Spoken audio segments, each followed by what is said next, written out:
Friends, આપણે last ક્લાસીસમાં રાણી કી વાવ સ્વાધ્યાય પોથીની અંદર જે ફર્સ્ટ ક્વેશ્ચન્સ છે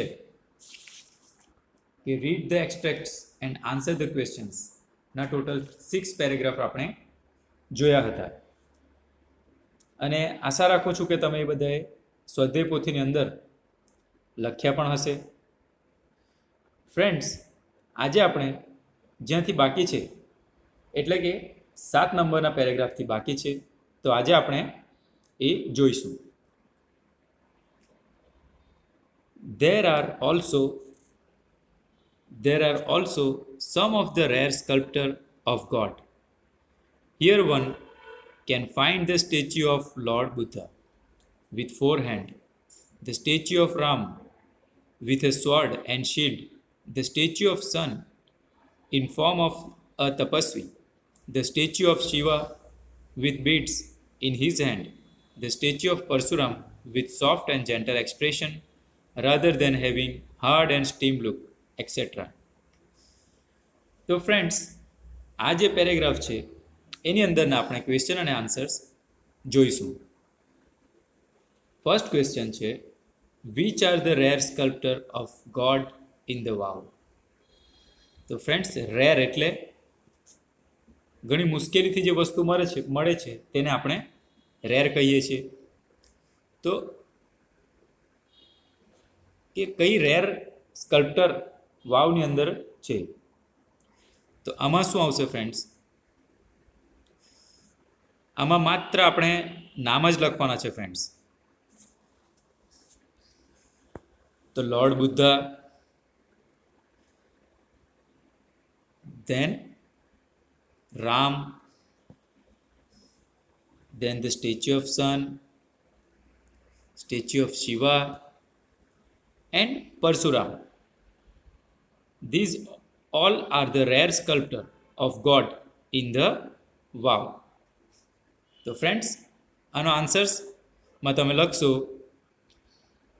lord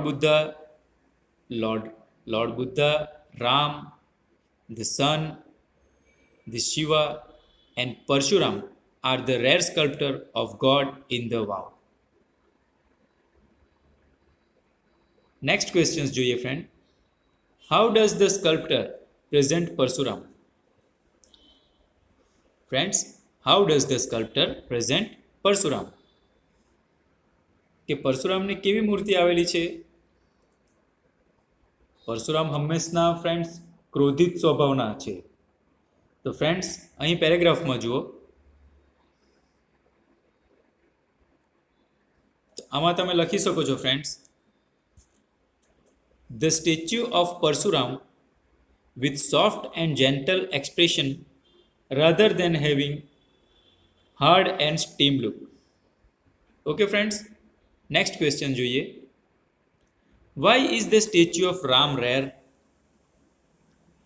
Friends, why is the statue of Ram rare? કે રામ ભગવાનનું સ્ટેચ્યુ કેમ મુશ્કેલીથી મળી આવે તેવું કહેવાયું છે? બીકોઝ. તો ફ્રેન્ડ્સ, તમારે પહેલાં બીકોઝ લખવાનું છે અને ત્યારબાદ પેરેગ્રાફમાં જોજો, because the statue of Ram with a sword and shield.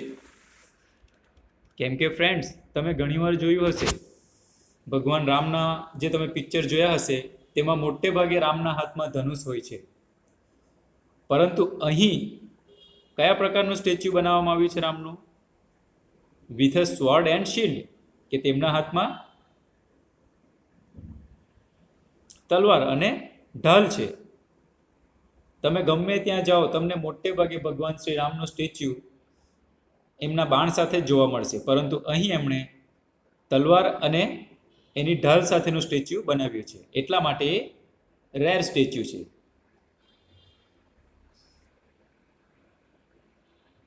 Friends, next page જોઈજો.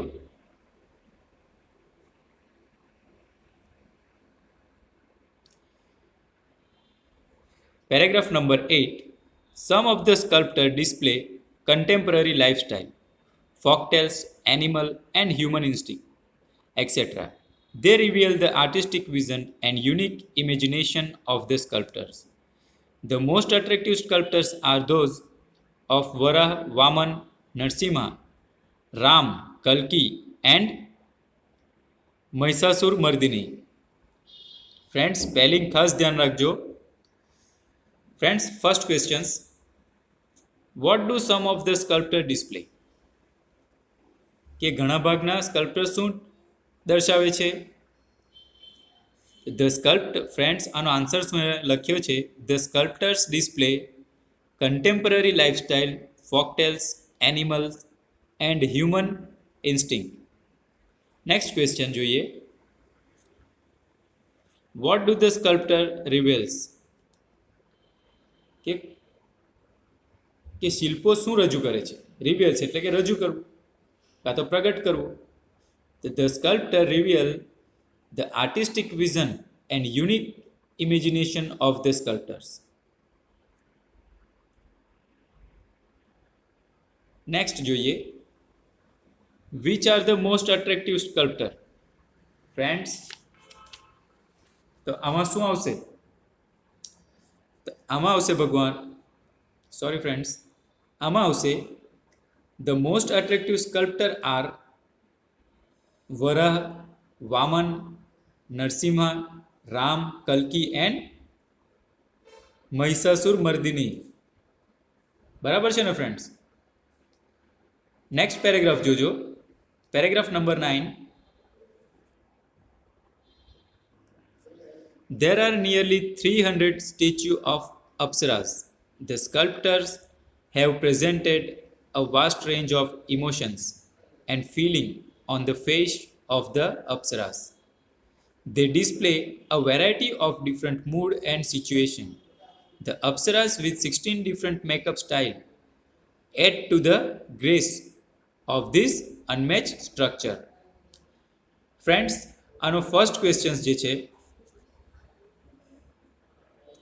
what have the sculptor presented on the faces of the Apsaras? એનો આન્સર્સ આવશે ફ્રેન્ડ.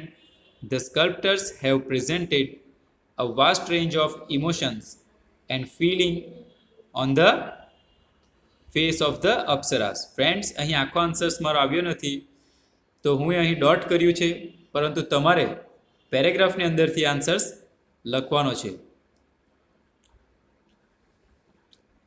ત્યારબાદ છે next question. What do the statue of apsaras display? તો friends એનો answers આવશે the statue display a variety of different mood and situations. Next question. What adds to the grace of the structure? તો friends આનો answers આવશે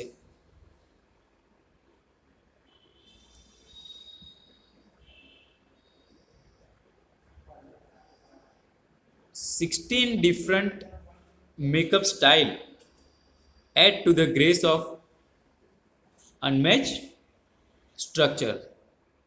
છે ને friends ઘણું simple. તો તમે જાતે પણ આ બધા આન્સર્સ લખી શકો છો. હું તમને આગળ પણ જણાવ્યું છે કે અમુક પ્રશ્નોના ઉત્તર હું લખ્યા છે અહીં, અને બાકીના જે છે એ તમારે ઘરેથી જાતે શોધીને લખવાના છે ફ્રેન્ડ્સ. પરંતુ સ્વાધ્યાય પોથી તો તમારે આખી ફિલઅપ કરવાની જ છે.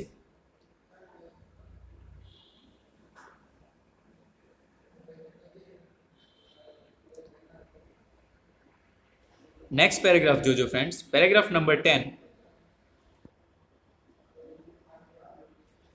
The stepwell also focuses on the holiness of water and its great significance in Indian culture. The Vav is the most developed, elaborate, and ornamented example of submerged architecture. It signs the glory of the development of stepwell in India. This Vav is a large and complex type of stepwell. It has ornamented panels of sculpture. Friends, first question જોજો. On what does the Vav focus? Focus એટલે કે ધ્યાન આપવું. એક કોઈ પણ વસ્તુને આપણે આપણે કહીએ છીએ ને કે લક્ષ્ય મારું આ લક્ષ્ય છે, તેવી જ રીતે ફોકસ વર્ડ્સ છે કે on what does the vav focus, કે વાવ બાંધતી વખતે શેના પર ખૂબ ધ્યાન આપવામાં આવ્યું. તો આના આન્સર્સ આવશે the vav focuses on the holiness of water and its great significance in Indian culture. છે ને friend simple. Next question, what is the Vav the most elaborate example of? તેનો આન્સર્સ આવશે the Vav the most elaborate example of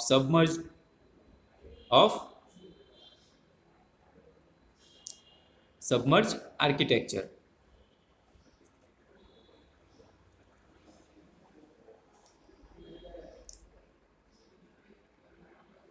friends next page જોજો.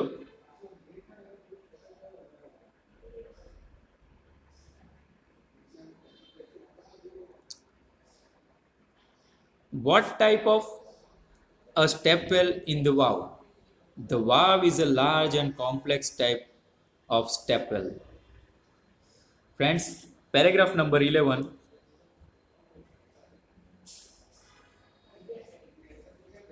It lay buried under the mud due to flood first, and then the vanishing of the river Saraswati.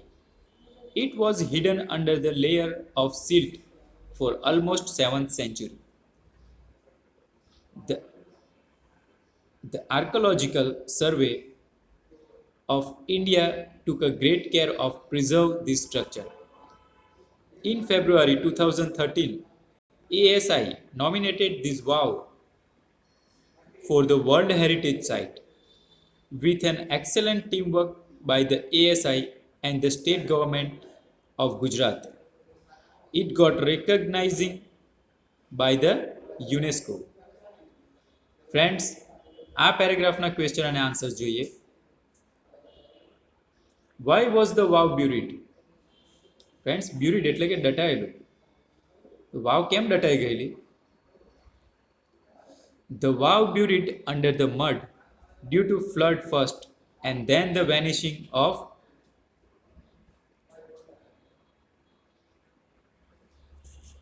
the buried, and answers તમે લખશો friends. The buried under the mud due to flood first and then the vanishing of the river Saraswati.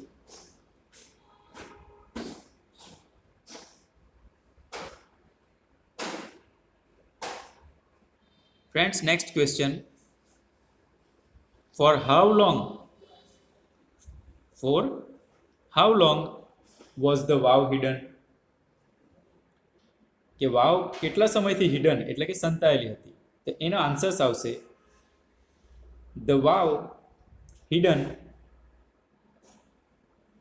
Almost 7th century. ત્યારબાદ friends next question, who take care of the vav? Friends, કે વાવની સંભાળ કોણે રાખેલી? તો the archaeological survey of India, ટેકનો ટૂંક થઈ જશે, took a great care of preserve this structure, કાં તો preserve this wow. Okay friends,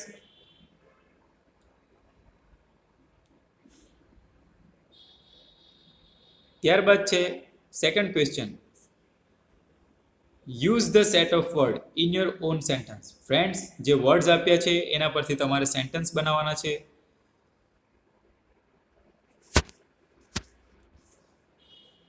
next page પર જજો ફ્રેન્ડ્સ.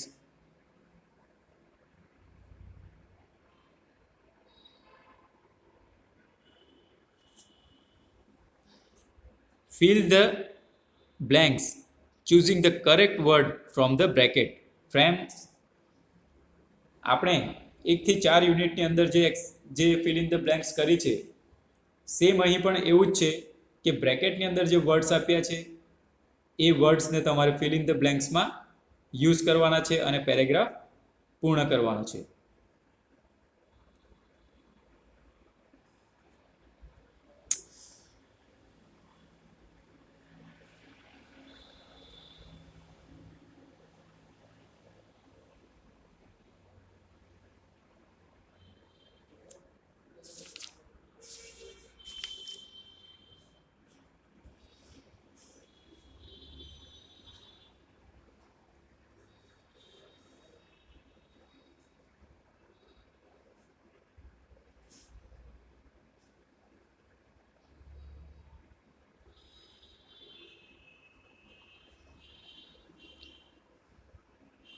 ત્યારબાદ friends next match the expression with the proper function they convey. Friends સેન્ટન્સમાંથી બાજુમાં 3 ઓપ્શન આપ્યા છે આપણને: એક્સપ્રેસિંગ ઇમોશન, કમ્પેરિઝન અને સિકિંગ ઇન્ફોર્મેશન. તો ફ્રેન્ડ્સ ક્વેશ્ચન જે છે, આપણે જે સેન્ટેન્સ વાંચીશું, સો પ્રથમ જે છે who is the man. Who is the man એટલે કે આપણે જાણકારી લેવાની છે, ઇન્ફોર્મેશન જોઈતી છે. તો નંબર 1 ની સાથે શું આવશે? Seeking information. જાણકારી લેવાની છે ને, હુ ઇઝ ધ મેન, આપણને ખબર નથી આ માણસ કોણ છે. તેવી જ રીતે next Raj is clever than Mita. કે Raj is clever than Mita, કે રાજ મિતા કરતા હોશિયાર છે. તો બંને વચ્ચે કમ્પેરિઝન થઈ ને, તો એમાં આવશે કમ્પેરિઝન. ત્યારબાદ નંબર 3 જો, હાઉ વન્ડરફુલ, કે કેટલું અદ્ભુત છે. તો તમે વિચારો છો ને, એક્સપ્રેશન, તમારી ઇમોશન, લાગણી જણાવો છો તમે, તો અહીં આવશે એક્સપ્રેસિંગ ઇમોશન. છે ને ઘણું સિમ્પલ ફ્રેન્ડ્સ. નેક્સ્ટ જોજો, complete the sentence with the function given in the bracket. Friends બ્રેકેટમાં જે ફંક્શન્સ આપ્યા છે એની મદદથી તમારે આ સેન્ટેન્સ પૂર્ણ કરવાનું છે. તો ફ્રેન્ડ્સ પ્રથમ જે છે ધીસ હાઉસ ઇઝ, કમ્પેરિઝન કરવાનું છે આપણે, કે આ જે ઘર છે તેની બીજા ઘર સાથે તુલના કરવાની છે, કમ્પેરિઝન કરવાનું છે ને, બંનેની સરખામણી. તો this house is better than another house, એટલે કે એની બાજુમાં જે ઘર આપ્યું છે તેની સાથે કમ્પેરિઝન કરવાનું છે. કાં તો તમે એમ પણ લખી શકો કે this house is better than Sanjana's house, કે સંજનાના ઘર કરતાં આ ઘર ઘણું સારું છે. ત્યારબાદ નેક્સ્ટ હુ, તો બ્રેકેટમાં જો સિકિંગ ઇન્ફોર્મેશન, ઇન્ફોર્મેશન મૂકવાનું છે, એટલે અહીં પ્રશ્નાર્થ વાક્ય બનશે. તો તમે અહીં કંઈ પણ લખી શકો છો. હુ ઇઝ સંજના, સંજના કોણ છે, કેમ કે તમને એની જાણકારી જોઈએ છે. કાં તો તમે એમ પણ લખી શકો છો હુ ઇઝ રાહુલ, રાહુલ કોણ છે. ફ્રેન્ડ્સ તેવી જ રીતે તમારે 3, 4, 5 એ સેન્ટેન્સ કરવાના છે. ફ્રેન્ડ્સ આપણા ક્લાસીસ રેગ્યુલર ચાલુ થશે ત્યારે તો આપણે ફરીથી જોઈશું, ફરીથી એકવાર, પરંતુ હમણાં તમારા ઘરેથી આ કરવાનું છે ફ્રેન્ડ્સ. ઓકે ફ્રેન્ડ્સ, બાકીનું આપણે નેક્સ્ટ ક્લાસીસમાં જોઈશું. કેમ કે ફ્રેન્ડ્સ આની અંદર આપણે ક્વેશ્ચન નંબર 8માં read the data and answers the questions એ આપણે નેક્સ્ટ ક્લાસીસમાં જોઈશું. અને ત્યારબાદ describe the picture in about 10 sentences એ પણ કરવાનું છે. અને write the paragraph in about 50 words on a visit to a place of historical importance. આપણે એક એસે પણ કરવાનો છે ફ્રેન્ડ્સ. તો આપણે નેક્સ્ટ ક્લાસીસમાં બાકીનું જોઈશું. તો આજે જે પણ તમને કરાવ્યું છે અહીંથી ક્વેશ્ચનના answers, fill in the blanks, તો એ બધું તમારે સ્વાધ્યાય પોથીની અંદર કરવાનું છે. અને ફ્રેન્ડ્સ ફરીથી એકવાર કહું છું કે આપણી મંગળવારે એટલે કે આવતીકાલે ટેસ્ટ યુનિટ 3ની ટેસ્ટ છે. તો ફ્રેન્ડ્સ આશા રાખું છું કે તમે એનું વાંચન કરતા હશો અને ટેસ્ટમાં બધાએ સમયસર ઓનલાઈન હાજર રહેવાનું છે. અને એક્ઝામ પેપર તમને અહીંથી સેન્ડ કરવામાં આવશે. એ તમારે ઘરે જાતે બેસીને તમારી વાલીની હાજરીમાં પેપરના આન્સર્સ લખવાના છે friends. Okay friends, thank you friends.